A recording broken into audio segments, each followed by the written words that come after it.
We're meant to be. We're meant to be. We're meant to be.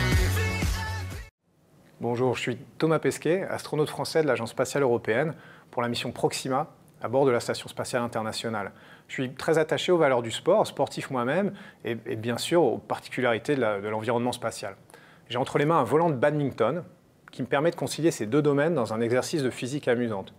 Ce volant ne pèse que quelques grammes. Sur Terre, lorsqu'on le lance, il s'oriente de façon à ce que le bouchon soit à l'avant, grâce au frottement de l'air sur les plumes et au fait que son centre de gravité soit très proche de l'avant.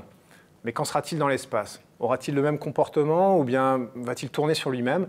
Je vous invite à y réfléchir. La réponse n'est pas si évidente que ça. Je vous donne rendez-vous quand je serai dans l'ISS pour la réponse en images.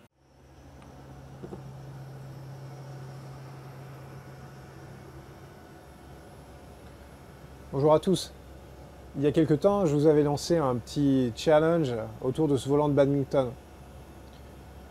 Je vous avais demandé tout simplement quel serait son comportement ici, dans l'ISS. En fait, il n'y a pas vraiment une seule bonne réponse à cette question.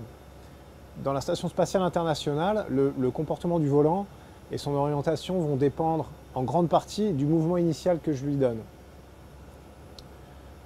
Comme je vous l'avais dit, ici, je suis en impesanteur, c'est-à-dire non soumis aux effets du poids, mais je ne suis pas dans le vide. À l'intérieur de la cabine, il y a de l'air à la même pression qu'à la surface de la Terre, une atmosphère. Si je le lance, le volant est donc soumis à l'inertie qui le fait s'orienter vers l'avant grâce au frottement de l'air. L'impesanteur, elle, va faire garder au volant une trajectoire rectiligne et une vitesse constante. Démonstration.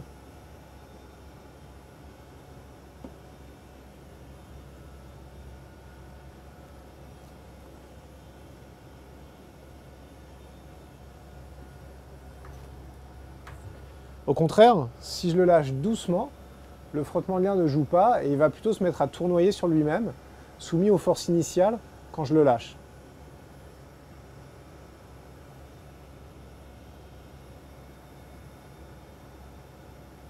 Pas d'orientation spécifique.